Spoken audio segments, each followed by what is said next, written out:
Assalamualaikum warahmatullahi wabarakatuh. A'udzu billahi minasyaitonir rajim. Bismillahirrahmanirrahim. Alhamdulillahi rabbil alamin wa bihi nasta'in ala umuri dunya waddin. Wassalatu wassalamu ala asrafil anbiya'i wal mursalin wa ala alihi wa sahbihi ajma'in, amma ba'd. Waqad qala Allah Ta'ala fil Qur'anil Karim. A'udzu billahi minasyaitonir rajim. Bismillahirrahmanirrahim. Qul hal yastawil ladzina ya'lamuna wal ladzina la ya'lamun. Wa qala Rasulullah sallallahu alaihi wasallam, may yuridillahu bihi khairan yufaqihu fid din. Muttafaqun alaih. Ila hadratin Nabiyil Mustafa Muhammad sallallahu alaihi wasallam wa ala alihi wa ashabihi wa azwajihi wa auladihi wa dzurriyyatihi wa ahli baitihil kiram. Summa ila arwahil anbiya'i wal mursalin was sahabati wat tabi'in wa atba'i tabi'in bi ihsanin ila yaumiddin wal malaikatil muqarrabin wa syuhada'i was salihin wal ulama'il amilin wal musannifin wal mukhlisin wa sufiyatil muhaqqiqin wal a'immatil mujtahidin, khususan ila Syekh Muhajirin bin Amsar Ad-Dari, summa ila Syekh Al-Fadani, summa ila Syekh Al-Bantani. Taghammadahumullah fi kuburihim bi rahmatillahi wa karamihi wa ridwanih wa nafa'ana bihim wa bi ulumihim wa bi barakatihim fid dharain, amin. Summa ila arwah hadratil masyayikh fi jam'iyah Nahdlatul Ulama. Taghammadahumullah fi kuburihim bi rahmatillahi wa karamihi wa ridwanih wa nafa'ana bihim wa bi ulumihim wa bi barakatihim fid dharain, amin. Wa bi niyatis sahlah li fahmi hadzal kitab wal amali bih syai'ul lillahi lahumul fatihah. A'udzu billahi minasyaitonir rajim. Bismillahirrahmanirrahim. Alhamdulillahi rabbil alamin. Arrahmanir rahim. Maliki yaumiddin. Iyyaka na'budu wa iyyaka nasta'in. Ihdinas siratal mustaqim. Siratal ladzina an'amta 'alaihim ghairil maghdubi 'alaihim waladdallin. Waghfir lana wa Allahumma salli ala Sayyidina Muhammadin fil awalina wal akhirin wa barik wa sallim wa radiyallahu ta'ala an sadatina ashabi Sayyidina Rasulillahi ajma'in. Bismillahirrahmanirrahim. Alhamdulillahi rabbil alamin. Hamda yuafi ni'amahu wa yukafi'u mazidah. Ya Rabbana lakal hamdu wa lakal syukru kama yanbaghi li jalali wajhikal karim wa 'azimi sultanik. Allahumma salli wa sallim wa barik ala Sayyidina Muhammad wa ala ali Sayyidina Muhammad bi'adadi kulli da'in wa dawa, bi'adadi kulli da'in wa dawa, bi'adadi kulli da'in wa dawa. Allahumma antal ladzi an'amta fa'allamta wa antal ladzi fatahta fa'alhamta falakal hamdu maulana kama akramta fafahamta wa qulta wa qaulukal haqq wa wa'dukas sidq sanuqri'uka fala tansa wa qulta wa 'allamal insana ma lam ya'lam wa qulta fa fahamnaha Sulaiman wa qulta wa 'allama Adamal asma'a kullaha wa qulta wa 'allamnahu min ladunna 'ilma. Nas'aluka ya Allah an tu'allimana kama 'allamtahum wa tulhimana kama alhamtahum wa tahfazu ma mananta bihi 'alaina kama hafizta 'alaihim. Wa qulta inna nahnu nazzalna dzikra wa inna lahu lahafizun. Wa sallallahu ala sayyidina Muhammad sallallahu alaihi wasallam wa ala alihi wa sahbihi wasallam walhamdulillahi rabbil alamin.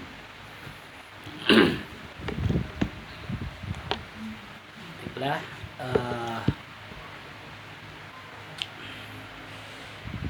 bahasan kita, materi kita pada malam hari ini kitab Nasaihul Ibad karya li Syekh Nawawi Al-Bantani. Makalah yang ke 12 ya, makalah yang ke-12 bagian yang sulasiat. Makalah yang ke-13 bagian yang sulasiat. Nasaihul Ibad halaman 11. Bismillahirrahmanirrahim. Wal maqalatu salisata asyarata anil Hasani al-Basri radhiyallahu anhu wa huwa min akabirit tabi'ina. Makalah yang ke-13 dari Hasan al-Basri radhiyallahu an, semoga Allah meridhoinya. Wa huwa min akabirit tabi'ina, dan dia Hasan al-Basri radhiyallahu an termasuk daripada pembesar-pembesar tabi'in, atau dengan kata lain tabi'in senior ya, tabi'in senior. Hasan al-Basri ini tabi'in senior. Nah, di sini Syekh Nawawi Banten ya, Syekh Nawawi Banten di makalah yang ke-13 yang bangsa sulasi atau bangsa 3 yang ada 3 nasihat, beliau mengutip ucapan Hasan al-Basri. Yang pertama adalah ucapan Hasan al-Basri radhiyallahu an, man la adabalahu ma'allahi ta'ala wa ma'al khalqi la ilma lahu yu'taddu bihi.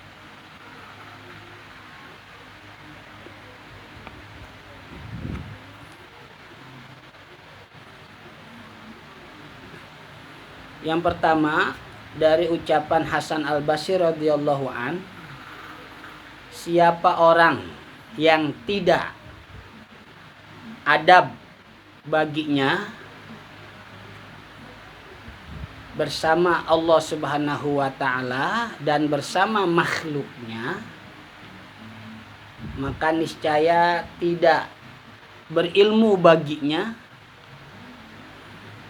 yang dianggap dengannya.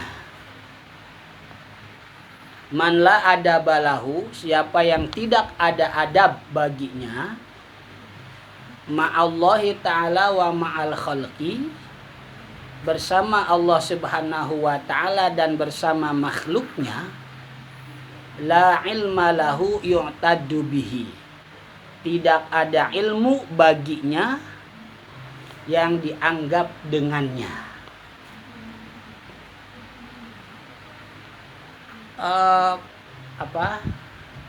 Kalimat ini bisa bermakna dua ya, pemahamannya ada dua. Man la adabalah, yang pertama betul-betul tidak punya adab ya, betul-betul tidak punya adab, betul-betul tidak punya etika, betul-betul tidak punya moral, betul-betul tidak punya akhlak. Kosong sama sekali ya, kosong sama sekali. Yang kedua, bisa juga maksudnya kurang sempurna ya. Maksudnya apa? Kurang sempurna.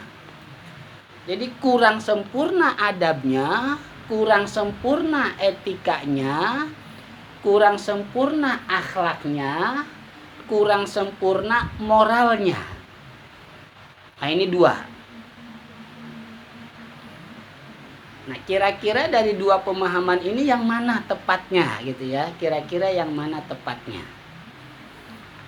Nah, menurut hemat saya, yang tepatnya itu adalah pemahaman yang kedua. Kurang sempurna. Ya, kurang sempurna adabnya, kurang sempurna akhlaknya, kurang sempurna etikanya, kurang sempurna moralnya, kurang sempurna perangainya.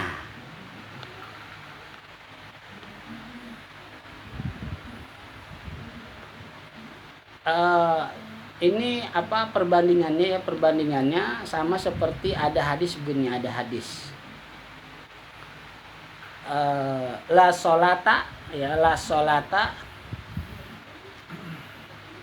lijaril masjidi. La solata lijaril masjidi. Tidak ada solat bagi tetangga masjid. Yang dimaksud tetangga masjid di sini rumahnya dekat ke masjid ya, rumahnya dekat ke masjid. Nah ini pemahamannya dua.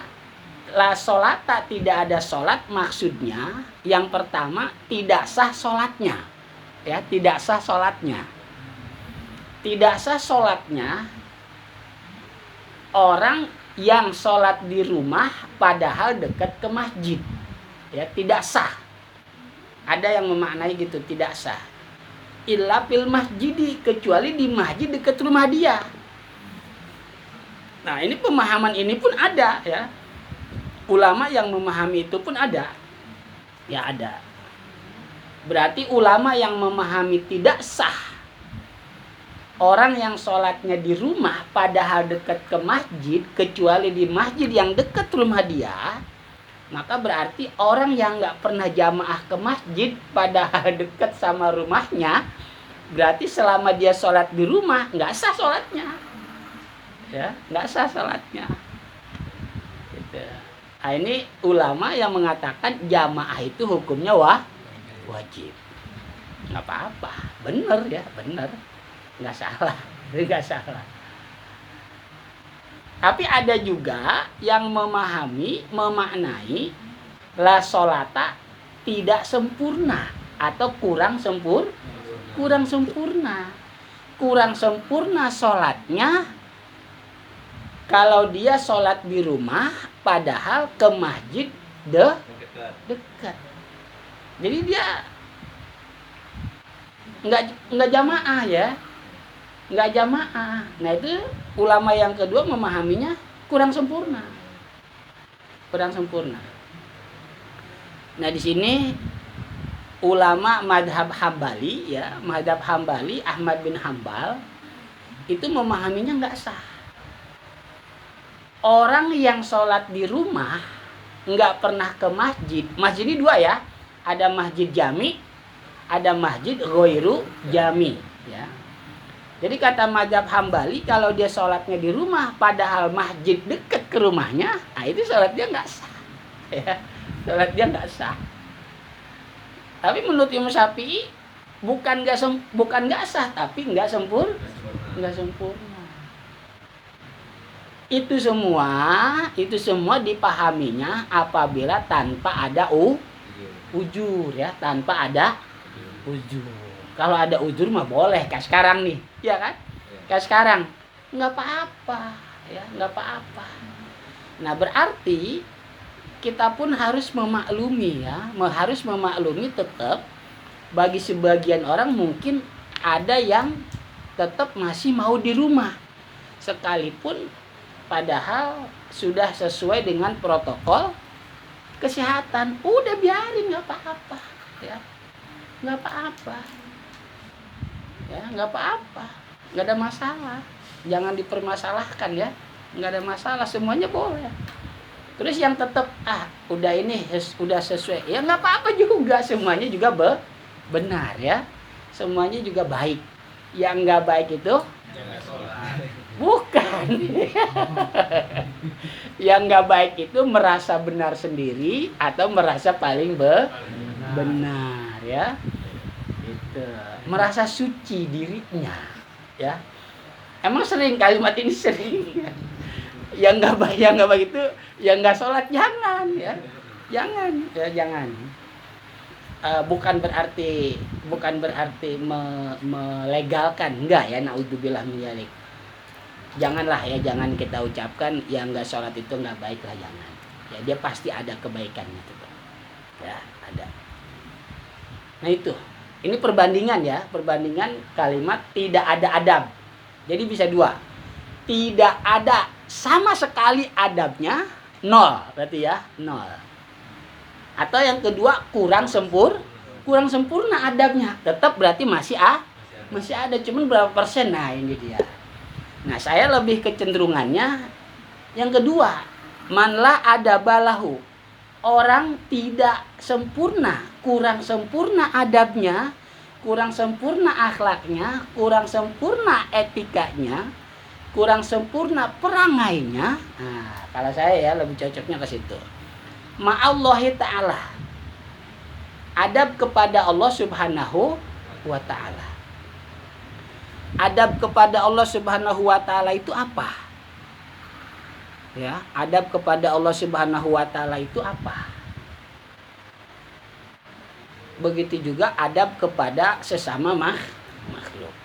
Maka berarti kita harus tahu dulu pengertian adab itu apa, ya. Pengertian adab itu apa? Nah, pengertian adab diantaranya adalah ibaratun an ma'rifati ma yahtarizu an jami'i anwa'il khoto'i. Sebuah ungkapan, sebuah pengetahuan, ya, sehingga dia jadi tahu dengan ungkapan itu, dengan pengetahuan itu, berusaha untuk menghindari perbuatan-perbuatan yang salah. Nah, itu adab. Nah, berarti gini, yang dimaksud adab kepada Allah Subhanahu wa ta'ala adalah berarti dalam melaksanakan ibadah, ya, dalam melaksanakan ibadah jangan ada yang salah. Salah yang menjadikan ibadah kita jadi tidak sah. Nah, ini berarti adab kepada Allah begini, ya. Ketika kita melakukan ibadah, contohnya sholat lah, umpama aurat, menutup aurat. Ada orang kalau sholat itu dia karena biasa pakai celana panjang gitu ya, nggak pernah pakai sarung lah katakan. Dia kebiasaannya pakai celana panjang, terus pakai kaos. Tetapi di dalamnya nggak pakai kaos oblong, ya, di dalamnya nggak pakai kaos oblong. Ya, di dalamnya nggak pakai kaos oblong. Nah, dia pun pakai kaosnya pendek, jangkis gitu ya. Iya, pakai kaosnya jangkis. Ya, dia pakai kaosnya jangkis. Kalau dia ruku itu belahan duburnya kelihatan, ya. Kalau dia ruku belahan duburnya kelihatan, apalagi kalau dia sujud. Mungkin sampai duburnya kelihatan. Sampai duburnya kelihatan kalau dia sujud. Kalau lagi ruku belahannya doang. Kalau udah sujud sampai dubur-duburnya kelihatan. Nah, ini berarti dia beribadah sholat salah itu. Salah yang menyebabkan sholatnya jadi tidak sah. Tidak sahnya kenapa? Itu terbuka aurat, ya, terbuka aurat. Nah, ini berarti dia tidak beradab. Kurang beradab, ya, kurang beradab kepada Allah Subhanahu wa ta'ala dalam ibadahnya. Di sini ulama sepakat semua. Salah satu rukun sholat itu harus menutup aurat. Semua ulama sepakat. Nggak ada ulama yang mengatakan boleh terbuka aurat, nggak ada. Nah, jadi ketika dia beribadah kepada Allah Subhanahu wa ta'ala, terus dalam melaksanakan ibadahnya ada yang salah, sehingga kesalahan itu menyebabkan tidak sah ibadahnya, ya, kesalahan itu menyebabkan tidak sah ibadahnya, maka berarti dia ibadah kepada Allah kurang beretika. Kenapa saya lebih kecenderungannya kurang beretika, bukan tidak beretika sama sekali? Karena kemungkinan ibadah-ibadah dia yang lain sah gitu ya. Karena kemungkinan ibadah-ibadah lain yang dia lakukan sah. Makanya saya lebih cenderung kepada kurang sempurna. Ya, kurang sempurna. Tapi kalau mau dikatakan tidak beradab, lempengan itu iya, ya. Lempengan itu iya, dia tidak beradab, lempengan itu. Umpama dia lagi sholat maghrib, berarti lempengan sholat maghrib yang dia lakukan dia tidak beradab. Iya, lempengan itunya ya, tidak beradab. Nah, ini jadi yang dimaksud beradab apa? Suatu ungkapan, suatu ilmu, pengetahuan yang kita tahu, sehingga kita menjaga jangan sampai ada yang salah. Adab kepada Allah maksudnya jangan sampai ibadah kita itu ada yang salah sehingga ibadah kita jadi tidak sah. Tapi kalau masih ada yang mengesahkan nggak apa-apa. Kalau masih ada yang mengesahkan. Nah itu contohnya tadi ya, dia sholat terbuka auratnya, pakai celananya di bawah pusar, ya, pakai celananya di bawah pusar, terus dia nggak pakai kaos dalam, pakai kaos tapi jangkis, ya.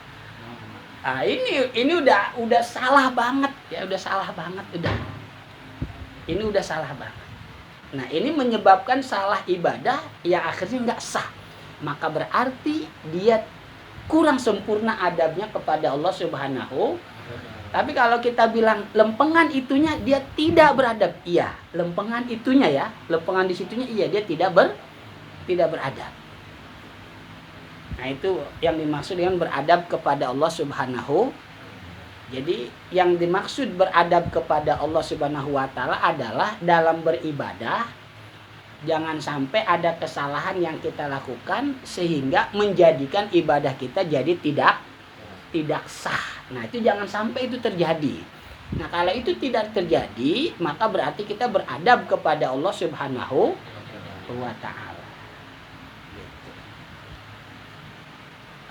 Umpama kemarin ya, kita ibadah puasa. Ya. Ibadah puasa.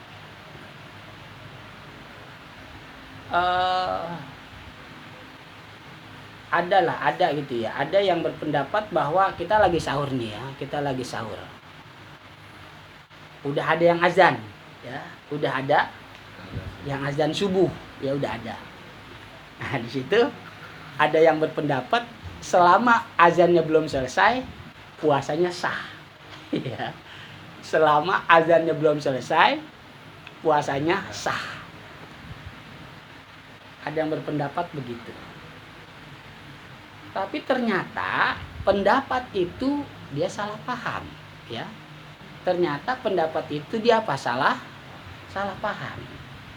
Salah pahamnya di mana? Yang dimaksud ketika dia sahur terus ada azan, selama azan itu belum selesai masih boleh kita makan, itu maksudnya bukan azan subuh, bukan.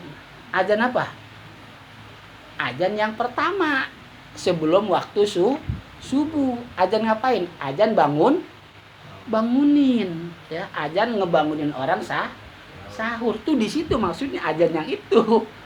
Berarti kalau azan yang itu boleh gak? Boleh lah, bukan azan subuh. Iya kan? Umpama ada orang nih azan 3:30. Ya 3:30 dia azan ngebangunin sahur. Ada orang lebih dulu bangunnya jam 3, dia sahur. Pas dia jam 3 lagi sahur, tiba-tiba 3:30 ada orang azan. Lah nggak apa-apa, itu mah terusin aja. Ya. Kalau itu nggak apa-apa, terusin aja. Karena itu bukan azan apa? Bukan azan subuh, ya, bukan azan subuh. Nah, maksudnya ke situ sebetulnya.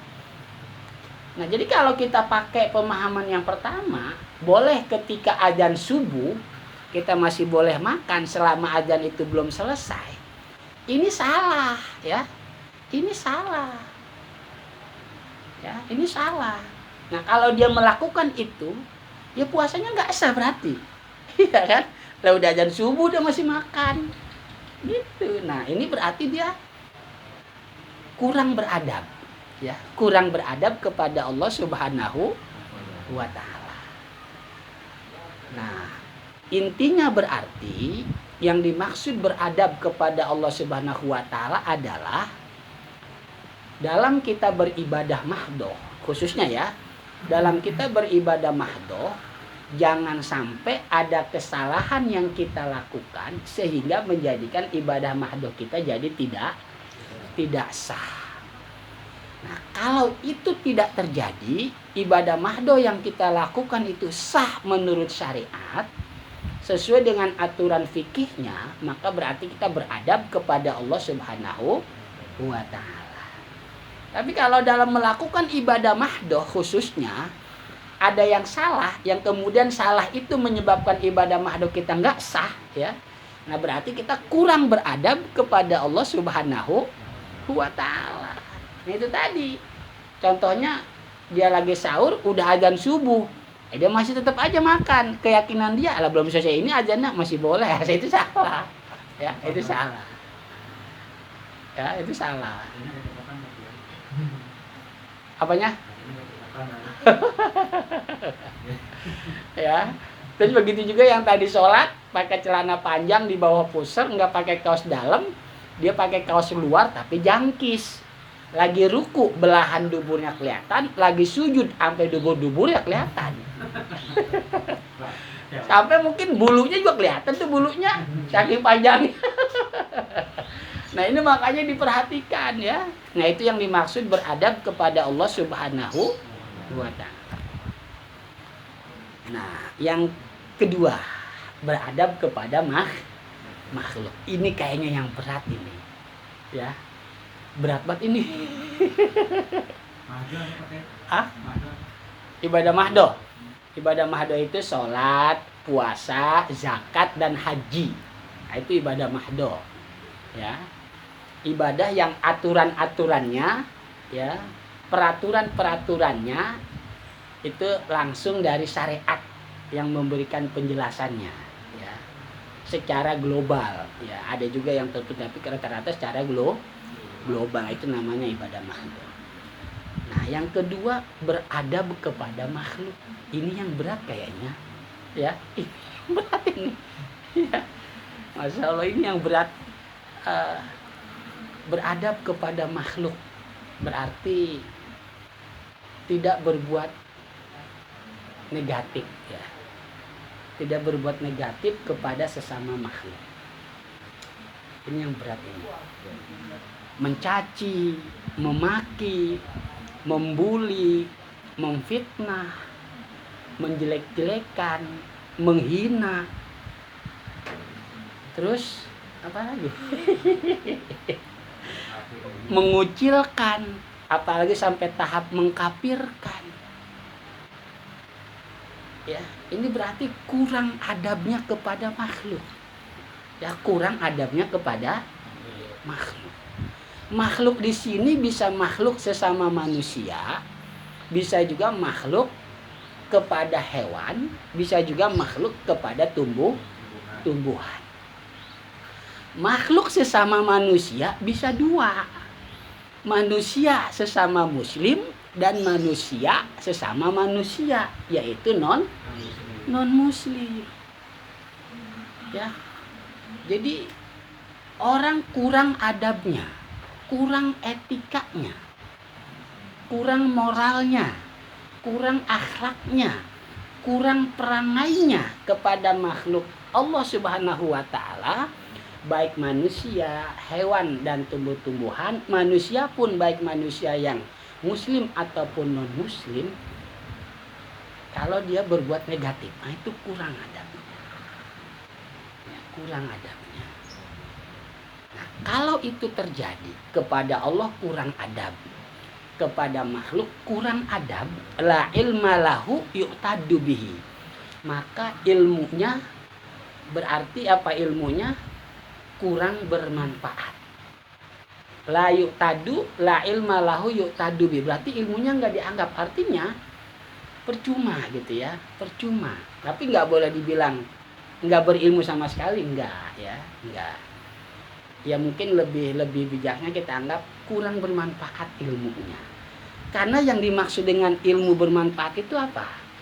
Satu, ilmu bermanfaat itu diantaranya seperti guru kami katakan dalam kitabnya Misbahuz Zolam, ilmu yang bermanfaat itu yang pertama adalah menjadikan dia lebih takut kepada Allah Subhanahu wa Ta'ala.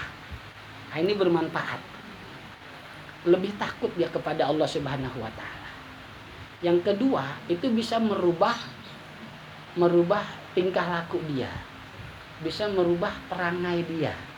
Dari yang kurang baik menjadi baik, dari yang baik menjadi lebih baik, minimal jadi baik lah. Yang baik tetap bertahan baik. Nah itu ilmu bermanfaat. Gitu. Nah ini makalah yang pertama ya dari Imam Hasan Al-Basri radhiyallahu anhu. Siapapun lah ya, siapapun kalau dia kurang beradab kepada Allah, kurang beradab kepada makhluk, maka berarti ilmunya kurang bermanfaat.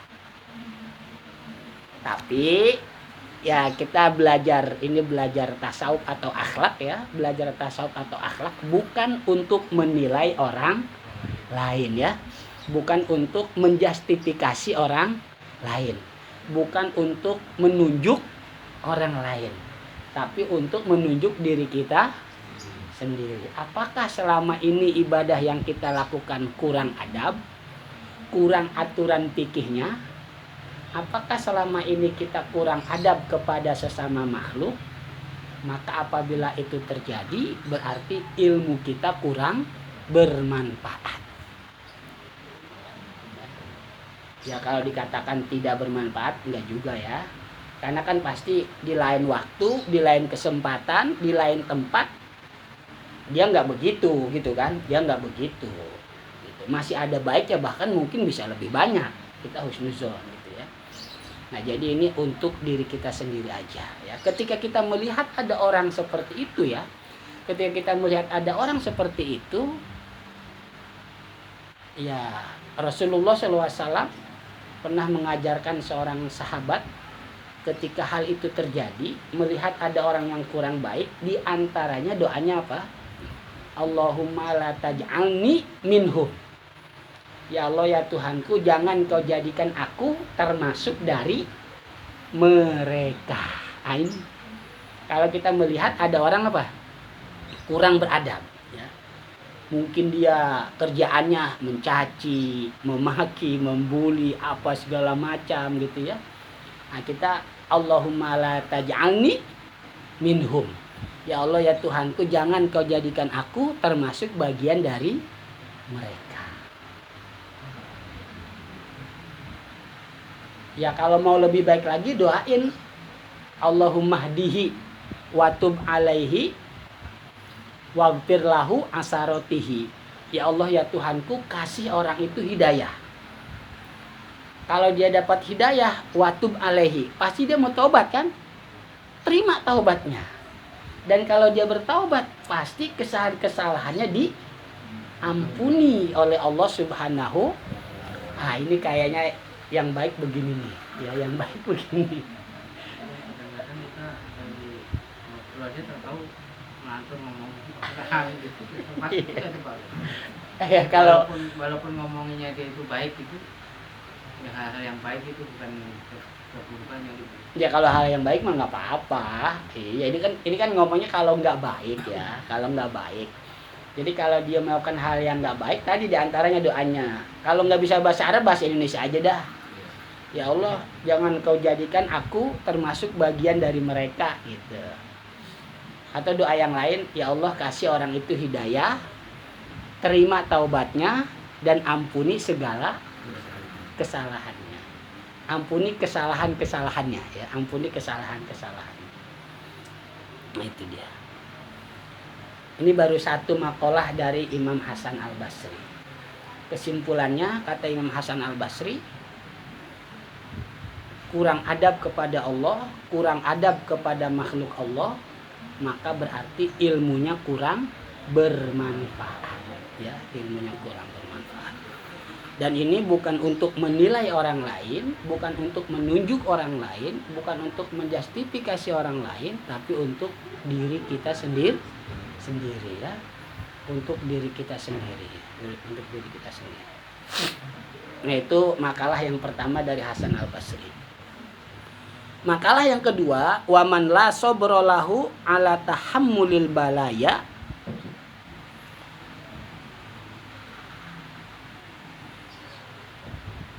wa adal khalqi wa ala masyaqqati ijtinabil ma'asi wa ala adail faraidi ladina lahu yu'taddu bihi, ladina lahu yu'taddu bihi.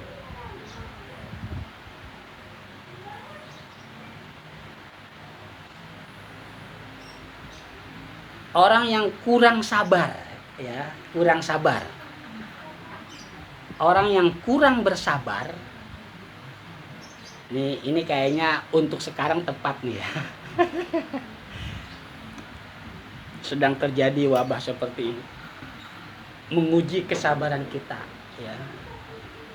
Tapi Allah pasti tahu ya, Allah pasti tahu masing-masing dari hambanya yang diuji dengan wabah ini, insya Allah semuanya mampu ya, insya Allah semuanya mampu. Cuman ada yang tarafnya sekolah PAUD tingkatannya gitu ya, ada yang tarafnya tingkatannya sekolah SD, ada yang tingkatannya sekolah SMP, ada yang tingkatan sekolahnya SMA, atau kalau di bahasa agamanya ada sekolah TPA tingkatannya, ada sekolah MI, ada sekolah MTS, ada sekolah MA, dan ada sampai tingkat kuliah. Kuliah pun ada yang kuliah S1, S2, dan S3 gitu ya. Nah ini sekarang nih, ini kita kira-kira masuknya tingkatan kemana nih? Nah ini kita masing-masing lah yang bisa menilai diri kita sendiri ya, kita masing-masing. Kita masuknya tingkatan mana nih? TPA, MI, MTS, aliyah, kuliah S1, kuliah S2, kuliah S3. Ah ini yang mana nih? Itu beda-beda tuh pasti ya, beda-beda. Ini sekarang nih, orang yang kurang sabar. Nah, kurang sabar ala tahammulil balaya, atas menanggung beban cobaan-cobaan yang menimpa dirinya. Wah, corona ini bebannya banyak. Dari mulai beban ekonomi, ya kan? Itu pasti. Beban sosial. Artinya beban sosial di sini banyak kita lihat ya, saudara-saudara kita lah katakan gitu, saudara-saudara kita yang mereka baru bebas karena berkah corona, jadi masuk lagi.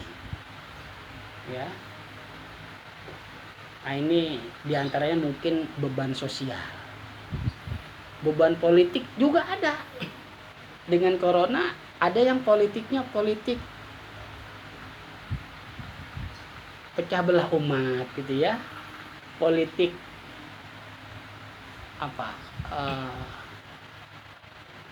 menjelekan orang dan sebagainya lah gitu ya. Jadi banyak. Wa adal kholqi, dan kurang sabar terhadap perbuatan makhluk yang ada di sekitarnya kepada dia.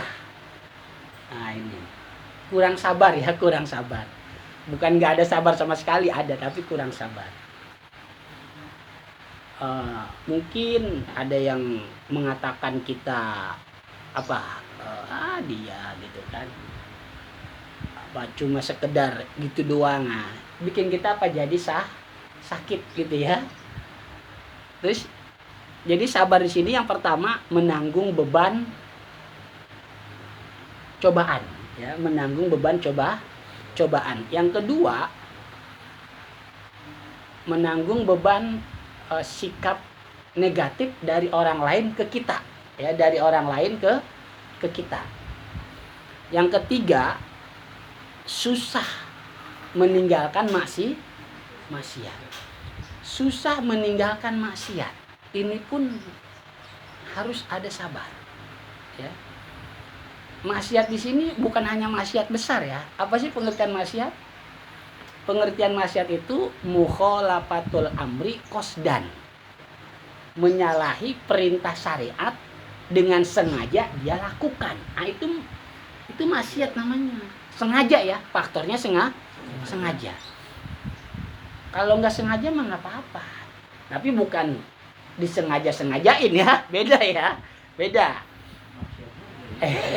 Beda ya. Jadi kalau disengaja atau disengaja-sengajain itu maksiat juga. Nah, jadi maksiat itu menyalahi perintah syariat dengan sengaja atau pura-pura sengaja. Nah, ini maksiat namanya. Baik itu maksiat dosa kecil ataupun dosa besar. Nah, ini menjauhi maksiat itu susah. Ini makanya harus sabar, ya. Harus sabar. Berarti ketika umpama kita ada orang yang menyakiti kita gitu ya, ada orang menyakiti kita, kita balas. Emang sih boleh kita balas, tapi harus sama balasannya, bisa gak? Bisa gak ngebalas harus sama? Ini susah, ngebalas sama itu susah. Kadang-kadang kita ngebalas menurut kita itu sama, tapi buat orang yang dibalas, lu mah berlebihan balasnya. Susah lagi, ya kan? Kita kadang-kadang bercanda juga sama teman begitu kan. Kita balas, kata teman kita yang dibalas, lu mah berlebihan. Lah enggak, emang lu kan begitu sama gua. Lu begitu berlebihan tuh. Lah gua sakit, lu cubit. Tapi lu mah nyubitnya kencang banget, kencangan lu tuh. Jadi gimana? Ini susah ya. Ini susah. Nah berarti boleh ngebalas tapi harus sama, kan susah. Kalau kita ngebalas tapi ada lebihnya, itu maksiat berarti. Ya, itu maksiat. Maksiat. Begitu juga kalau kita merasa suci, ya, merasa suci, merasa benar sendiri, apalagi sampai merasa paling benar, merasa suci sendiri, merasa paling suci. Ini juga maksiat, ya, ini juga maksiat. Kayak kita nih, sekarang kita bisa mudzakarah bareng-bareng, merasa paling benar. Orang yang nggak mau mudzakarah kayak kita gini, kita anggap salah, jangan, ya, jangan. Makanya saya mah khawatir ya, buat saya itu khawatir kalimat yang salah itu, yang nggak bener, yang nggak baik, orang yang nggak sholat, jangan. Ya, buat saya kayaknya itu kurang baik lah kalimat itu. Ya kurang, aku timbul ada rasa merasa suci, merasa paling suci gitu ya, janganlah, hindari gitu ya, hindari. Nah jadi yang ketiga kesabaran menghindari maksiat. Yang keempat kesabaran melaksanakan kewajiban. Nah ini yang empat nih. Jadi kata Imam Hasan Al-Basri, orang yang kurang sabar menanggung beban cobaan, ujian dalam hidupnya, kurang sabar ketika ada sesuatu yang menyakiti dirinya, kurang sabar meninggalkan maksiat, dan kurang sabar juga melaksanakan kewajiban, kurang sabar gitu ya. Contohnya melaksanakan kewajiban kurang sabar itu apa? Katakanlah sholat gitu ya, katakan sholat ya. Normalnya ya mungkin normalnya kayak sholat itu ya emang harus ada apa rukun-rukunnya kita kerjain kan, rukun-rukunnya. Tapi ini kita sampai bablas gitu ya. Rukun-rukunnya ada yang sampai ketinggalan. Nah ini berarti nggak sabar dia ngerjain kewajiban sholat. Atau puasa kayak kemarin ya. Dia kurang sabarnya dalam melaksanakan puasa, mungkin dia kurang sabarnya. Lama banget nih ke maghrib, lu tidur aja dah. Sampai kewajiban sholatnya lewat, kewajiban sholatnya buat dia lewat. Nah ini berarti melaksanakan puasanya dia kurang sabar nih. Apalagi sampai melalaikan kewajiban yang lain gitu ya. Nah ini kurang sabar. Nah jadi kata Imam Hasan Al-Basri, kurang sabar menanggung beban ujian terhadap hidupnya, kurang sabar terhadap sesuatu yang menyakiti dirinya, baik dirinya di sini bisa juga keluarganya gitu ya. Terus yang ketiga kurang sabar meninggalkan maksiat, dan yang keempat kurang sabar melaksanakan kewajiban, ladina lahu yu'tadu bihi. Maka berarti dia dalam melaksanakan perintah agamanya kurang sempurna. Melaksanakan perintah agamanya kurang sempurna. Bukan berarti tidak beragama sama sekali, bukan ya. Kurang sempurna. Kurang sempurna dalam melaksanakan perintah agama dan juga melaksanakan larangan agama. Nah, itu kurang sempurna. Itu. Jadi saya ulangi, orang yang kurang sabar terhadap ujian hidupnya, kurang sabar terhadap sesuatu yang menyakiti dirinya dan keluarganya, kurang sabar meninggalkan maksiat, kurang sabar menunaikan kewajiban, maka berarti dia kurang sempurna dalam menjalankan perintah agama dan meninggalkan larangan agama. Kurang sempurna. Ya, kurang sempurna. Bukan tidak sempurna ya, kurang sempurna gitu. Dan lagi-lagi ini bukan untuk menunjuk orang lain, tapi untuk menunjuk diri kita sendiri. Nah, itu makalah yang kedua. Makalah yang ketiga, Waman la wara'alahu anil maharimi wasyubuhati lazul palahu aila martabata lahu indallahi wala qurbata lahu minallahi ta'ala. Orang yang kurang waro. Wah, ini kayaknya yang ketiga ini untuk tingkatan kita sepertinya sulit ya. Sepertinya sulit. Ya. Tapi berusaha untuk bisa ya, bukan berarti nggak bisa. Waro itu apa sih waro? Apik, boleh. Terus apa lagi?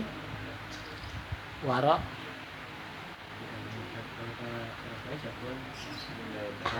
Yang subhat-subhat nih. Meninggalkan yang subhat-subhat, ya boleh. Nah, di sini yang saya catat di antaranya definisi waro adalah mulazamatul a'malil jamilati. Senantiasa membiasakan diri